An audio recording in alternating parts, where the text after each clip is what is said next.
வணக்கம்மா. வணக்கம். உங்கள பத்தி ஒரு சின்ன அறிமுகம் குடுத்துருங்கம்மா. எனக்கு நாகைப்பட்டினம் மாவட்டம் தலைஞாயிறு வட்டாரம் காடநத்தி ஊராட்சியிலேருந்து ஒரு தொழில் முனைவராக உருவாகிட்டு இருக்கேன். பல பேருக்கு ட்ரைனிங் கொடுத்து அது மூலியமா அவங்களுக்கு வேலைவாய்ப்பும் கொடுத்துக்கிட்டு இருக்கேன். என் பேர் கிரிஜா செல்வராஜ். ஓகேம்மா. இப்போ நீங்க என்ன மாதிரியான பொருட்கள்லாம் தயார் பண்ணி விற்பனை பண்ணிட்டுருக்கீங்கம்மா? இப்போ நான் தயார் பண்ணி இப்போதைக்கு நான் தயார் பண்ணிக்கிட்டு இருக்கிறது ஒரு 150 பொருளுக்கு மேலே நான் தயார் பண்ணிக்கிட்டு இருக்கேன். எல்லாமே ஆர்கானிக் ஃபுட்டாக தயார் பண்ணிக்கிட்டு இருக்கேன். இப்போ உள்ள காலகட்டத்துக்கு நம்ம உடலுக்கு எது நன்மை தருங்கிறத தேர்ந்தெடுத்து ஒன்றையும் சிறுதானியத்தில் நான் தயார் பண்ணி சேல் பண்ணிகிட்ருக்கேன். இது மூலயமா பல பேருக்கு நான் விழிப்புணர்வும் கொடுத்துக்கிட்ருக்கேன், வேலைவாய்ப்பும் கொடுக்குறேன், ட்ரைனிங் கொடுத்துக்கிட்ருக்கேன். சரிங்கம்மா. இப்போது அதில் இன்றைக்கி நம்ம எதை பற்றிம்மா பார்க்க போகிறோம்? இன்றைக்கி நம்ம பார்க்க போகிறது என்கிட்ட நிறைய பொருள் நிறையா ஓடுது. இருந்தாலும் இது இப்போ உள்ள காலகட்டத்து பசங்களுக்கு, இப்போ காலேஜ் போகிற பசங்க, சின்ன 5 வயசு குழந்தையிலேருந்து பொம்பளை பசங்க சாப்பிடக்கூடியது கருப்பு கவுனி, கருப்பு உளுந்து. இப்போ அந்த காலத்தில் வெறும் கருப்பு உளுந்தை மட்டும் வறுத்து அதை அரைச்சி கருப்பட்டி போட்டு களி கிண்டி கொடுப்பாங்க. ஏஜி அட்டன் பண்ணால் கொடுப்பாங்க. அந்த டைமில் மட்டும் சாப்பிட்றதோட அதை அப்படியே விட்டுறாங்க. அது பின்னாடி உள்ள நம்ம 40 வயசுக்கு மேலே இடுப்பு வலி, கால் வலி, கர்ப்பப்பை பிரச்சனை, முக்கால்வாசி கர்ப்பப்பை பிரச்சனை தான் அதிகமாக வருது, குழந்தை இல்லாமல் வருது. அதெல்லாம் இல்லாமல் இருக்கிறதுக்காக கருப்பு கவுனி, கருப்பு உளுந்து 2மும் சமமாக எடுத்து நல்லா க்ளீன் பண்ணிவிட்டு வறுத்து ஏலக்காய் போட்டு அரைச்சி இது நாங்கள் விற்பனை பண்ணிகிட்ருக்கோம். இது நிறைய பெனிஃபிட் கிடைக்கிது.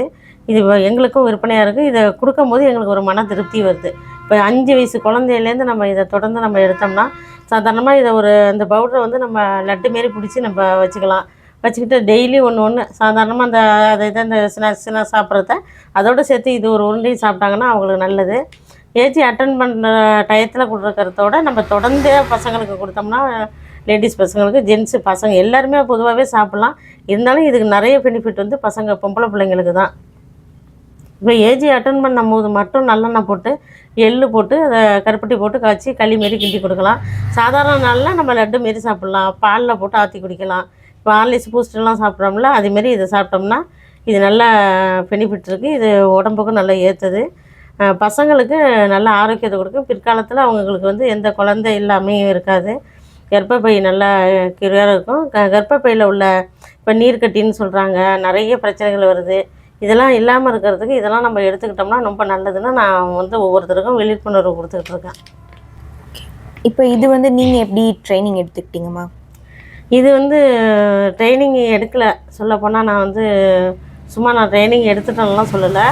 அப்போ நமக்கு என்ன கொடுத்தாங்க அப்படிங்கிறது, இப்போ சிறுதானியம் தான் இப்போ பெஸ்ட்டாக ஓடிக்கிட்டு இருக்கு எங்கே பார்த்தாலுமே. அப்போ ஏன் நம்ம இதெல்லாம் இப்படி பண்ணக்கூடாது அப்படின்னு நினச்சி தான் நான் அதையும் மிஸ் பண்ணி வெறும் உளுந்தை மட்டும் போட்டு கொடுத்தோம்னா வெறும் உளுந்து மாவு தானே அப்படின்னு நினைப்பாங்க.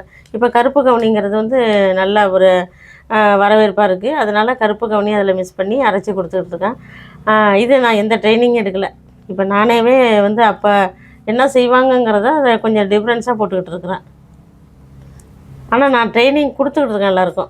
இப்போ இது எங்கெங்கே இருந்தெல்லாம் உங்களுக்கு கஸ்டமர்ஸ் வராங்கம்மா? எனக்கு இப்போ வெளி மாநிலத்துலேருந்து நிறைய பேர் கஸ்டமர் வராங்க. இப்போ சிங்கப்பூர் ஒரு ஊர்லேருந்து ஒரு சிங்கப்பூருக்கு போயிருக்காங்க. நாங்கள் சிங்கப்பூர் திரும்ப அவங்க திரும்ப போகும்போது என்கிட்ட பொருள் வாங்கிட்டு போகிறாங்க. நம்ம கோயம்புத்தூர்லேருந்து பாலக்காட்டுக்கெல்லாம் இன்றைக்கி ஒரு பார்சல் எல்லாம் எடுத்து வச்சுருக்கேன். பாலக்காடு, கோயம்புத்தூர், திருச்சி, கேரளா நிறையா இடத்துக்கு நான் அனுப்பிகிட்ருக்கேன்.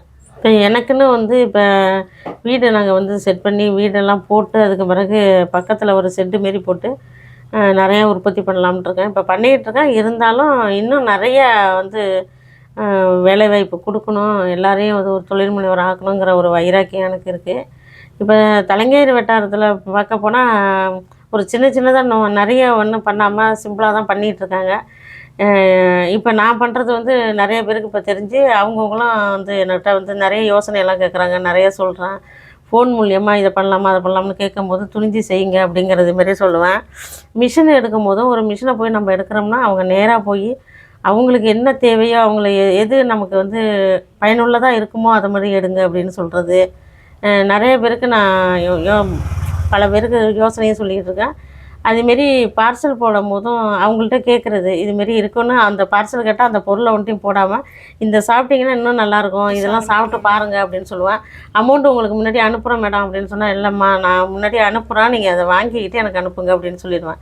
ஏன்னா அவங்கெல்லாம் எல்லாருமே நம்பிக்கையானவங்க, அதனால் முன்னாடி அமௌண்ட்டை வாங்கக்கூடாது அப்படிங்கிறதுக்காக பொருளை கொடுத்துட்டு தான் அப்புறம் அவங்க பணம் அனுப்புவாங்க. நிறைய இப்போ பண்ணிகிட்ருக்கேன். இருந்தாலும் இன்னும் நிறைய பேருக்கு வேலை வாய்ப்பு கொடுத்து நம்மளும் இந்த தலைஞர் வட்டாரத்தில் ஒரு பெரிய லெவலில் வரணும்னு ஒரு ஆசையும் இருக்குது. அது முயற்சி பண்ணி நிறைய பண்ணிகிட்ருக்கேன். அது விரைவில் நடக்கும். சரி. இப்போ இது எவ்வளோக்குமா நீங்கள் விற்பனை பண்ணுறீங்க? இப்போ ஒரு மாதத்துக்கு எடுத்துக்க போனால் எப்படியும் ஒரு 1,00,000 ரூபா 50,000 ரூபாய்க்கு வரைக்கும் எனக்கு பொருள் வாங்கி நான் போட்டுக்கிட்டு இருக்கேன். அதனால் இன்னும் நிறைய பண்ணணும்னு ஆசையாக இருக்குது. இப்போ ஒரு மாதத்துக்கு சொல்லப்போனால் ஒரு எனக்கு லாபங்கிறது வந்து ஒரு 30,000 ரூபா கிடைக்கும். இந்த பாக்கெட்டு வந்து 1/4 கிலோ, இது 1/4 கிலோ வந்து 150 ரூபா தான். ஆனால் நான் கொடுக்குறது வந்து 100 ரூபா தான் கொடுக்குறேன். இது வந்து கருப்பு கவுனியெல்லாம் விலை அதிகம். அதனால் இது வந்து சென்னையிலலாம் பார்த்திங்கன்னா இதெல்லாம் வந்து 200 ரூபா 1/4 கிலோ விற்கிறாங்க. நான் கொடுக்குறது இங்கே நம்ம மக்களுக்கு வந்து வெறும் 100 ரூபா தான் கொடுக்குறேன். 1/4 கிலோ 100 ரூபா தான். இதே வந்து வெளியில் போய் கேட்டோம்னா அதிகமாக, என்னம்மா இவ்வளோ கம்மியாக விற்கிறீங்க, இல்லை பரவாயில்ல இருக்கட்டும், ஏன்னா நம்ம வந்து எடுத்த கையோட 150 ரூபான்னு சொன்னால் கம்மியாக இருக்குன்னா 150 ரூபான்னு சொல்கிறாங்க. அவங்களுக்கு இதோட பெனிஃபிட்டு தெரியாது. இதை சாப்பிட்டு அதில் பயனடைஞ்சாங்கன்னு வச்சுங்க, அது என்ன விலையாக இருந்தாலும் அதை பார்க்க மாட்டாங்க, யோசிக்க மாட்டாங்க, வாங்கி சாப்பிடுவாங்க. அதனால கம்மியான ரேட்டுக்கு தான் கொடுக்குறேன். இதில் நான் சொல்கிறது என்னன்னு கேட்டிங்கன்னா, இதை வந்து எடுத்து சில பேர் வாங்கி என்ன பண்ணுறாங்க, அலுப்பு பட்டுக்கிட்டு அப்படியே போட்டுறாங்க. இப்போ ஜென்ஸ் எல்லாம் என்னட்ட நிறைய பேர் நம்ம ஒரு ஸ்டால் போடுற இடத்துல பார்த்திங்கன்னா, அம்மா நீங்கள் இவ்வளோ இது சொல்கிறீங்க, இதெல்லாம் எங்கள் ஒய்ஃபெல்லாம் வாங்கி செய்ய மாட்டாங்க அப்படின்னு சொல்கிறாங்க. அப்போது ரொம்ப கஷ்டமாக இருக்குது. ஒரு பொருளை வாங்கினோம்னா, ஒரு பொருளை நம்ம ஓப்பன் பண்ணிட்டோம்னாலே அந்த பொருளை நம்ம உடனே அதை நல்ல முறையில் தயார் பண்ணி ஸ்டோர் பண்ணி வச்சுக்கணும். சும்மா ஓப்பன் பண்ணிவிட்டு அப்படியே அதை திறந்து வைக்கிறது, அது மூலயமா ஏதாச்சும் பூச்சி போகிறது, நம்மளை வந்து நமக்கு வந்து ஆரோக்கியம் நம்மளை தான் தேடிக்கணும். அது வந்து அப்படி இருக்குது இப்படி இருக்குன்னு அடுத்தவங்களை குறை சொல்கிறதுல எந்த இதுவும் கிடையாது. ஒரு லேடிஸ் வந்து வீட்டை பராமரிக்கிறாங்கன்னா எந்த பொருளாக இருந்தாலும் சுத்தமான முறையில் சுகாதார முறையில் அதை பயன்படுத்தணும். ஒரு பொருளை பேக்கிங் வாங்கினாங்கன்னா அதை நீட்டாக அதை நம்ம பயன்படுத்திக்கிட்டு அதை ஸ்டோர் பண்ணி வச்சுக்கணும். அப்படியே கிடக்கு அப்படின்னு சொல்லும்போது ரொம்ப கஷ்டமாக இருக்கும். ஏன்னா என்னுடைய பொருள் எந்த பொருளாக இருந்தாலும் வேஸ்ட்டானால் என்னால் மனசு கஷ்டமாக இருக்கும். ஏன்னா நம்ம அந்த பொருளை தயார் பண்ண எவ்வளோ கஷ்டப்படுறோம், எவ்வளோ எனர்ஜியை கொடுத்து நம்ம பேசி அந்த பொருளை கொடுக்குறோம். அவங்க வாங்கும்போது சொல்லுவாங்க, அப்படின்னா அந்த வீட்டுக்காரம்மா ஃபோன் நம்பரை கொடுங்கன்னு சொல்லி நான் அவங்கள்ட்ட பேசுவேன். அப்போது தான் சிரிப்பாங்க, நீங்கள் பேசுகிறதுக்கு பிறகு என் ஒய்ஃபும் நல்லா இதை பண்ணுறாங்க மேடம் அப்படின்னு சொல்லும்போது எனக்கு மனசுக்கு ரொம்ப நிம்மதியாக இருக்கும். அதனால் யாரையும் அவ்வளோ சீக்கிரம் நான் விட மாட்டேன். உங்கள் வீட்டுக்காரவங்க நம்பரை கொடுங்க சார் அப்படின்னு சொன்னோம்னா பேசினோம்னா அதுமாரி பேசுவாங்க. இப்போ வந்து கோயம்புத்தூர் கலெக்டருக்கு வந்து இந்த பொருளெல்லாம் அனுப்பணும்னு எனக்கு ஒரு சாரை வந்து நேற்று தான் பேசுனாங்க. நான் இதுமாரி உங்கள் கருவேப்பிலை பொடி இட்லி பொடி சாப்பிட்டு ரொம்ப டேஸ்ட்டாக இருக்குன்னு நாங்கள் பேசிக்கிட்டு இருந்தோம். அவங்க ஃப்ரெண்டாக அவங்க கிளாஸ்மேட் எனக்கு கோயம்புத்தூர் கலெக்டர், அவங்க நம்பரும் உங்களுக்கு தரேன் மேடம், அவர் பேசுவார், நீங்கள் எல்லா பொருளும் அனுப்புங்க அப்படின்னு. சார் நீங்கள் கலெக்டருக்கு கொடுக்குறதே எனக்கு பெரிய ஒரு இது. ஏன்னா அவங்க வந்து பல இடத்துல சொல்லுவாங்க, நம்ம நேமோட நம்ம அட்ரஸோட நம்ம ஸ்டிக்கரோட அந்த இடத்துக்கு போகுதுன்னா அது நமக்கு தான் பெருமை. ரொம்ப அனுப்பிவிட்றோம் சார் அப்படின்னு சொல்லியிருக்கேன். அதனால் என்னக்கிட்ட பொருள் எந்த பொருள் யார் வாங்கினாலும் அருமையாக இருக்குது, டேஸ்ட்டாக இருக்குது அப்படின்னு சொல்லுவாங்க. அதுவே எனக்கு ஒரு மன திருப்தி தான். இப்போ இதை பார்த்துட்டு இருக்கக்கூடிய நேயர்களும் வந்து இந்த பொருள்லாம் வாங்கணும்னு நினச்சாங்கன்னா உங்களை எப்படி தொடர்பு கொள்ளலாம்? எனக்கு வந்து தொடர்பு கொள்கிறதுக்கு வந்து இந்த பொருளோட நான் நான் இப்போ பேசுகிறேன்ல, இதிலே என்னுடைய ஐடி இதை போட்டு விட்ருவேன். ரெண்டாவது வந்து நம்ம வந்து விசிட்டிங் கார்டும் நான் இதுமாரி தான் கொடுக்க முடியும். ஏன்னா என்னை பொறுத்த வரைக்கும் இப்போ நீங்கள் எடுக்கிறீங்கன்னா என்னை தேடி வந்து நீங்கள் எடுக்கிறீங்க. நான் போய் தேடி ஒருத்தர்கிட்ட என்னை வந்து அறிமுகப்படுத்திக்கிறதுக்கு எனக்கு அவ்வளோது தெரிய மாட்டேங்குது. ஒரு கிராமப்புறத்தில் இருக்கிறதுனால நான் 7 வருஷம் பண்ணதுக்கு நான் எப்படியோ எங்கெங்கேயோ எப்படியோ போயிருந்துருக்கலாம். எனக்கு வந்து சப்போர்ட்டிங்கும் கிடையாது, பக்கத்தில் இருந்து சொல்கிறதுக்கு எனக்கு ஆதரிக்கிறதுக்கு இருக்காங்களே தவிர, நீ இப்போ இதை பண்ணு, இதை நான் வீடியோ எடுக்கிறேன், இதை போடலாம் அப்படின்னு சொல்கிறதுக்கெல்லாம் ஆள் கிடையாது.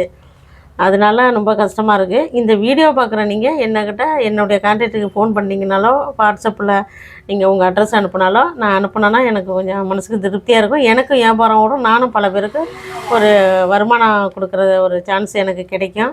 இன்னும் நான் மேலே மேலே உயர்ந்து நிறைய பேருக்கு வேலை வாய்ப்பு கொடுப்பேன். இப்போ கிராமப்புறத்தில் ரொம்ப கஷ்டப்படுறாங்க.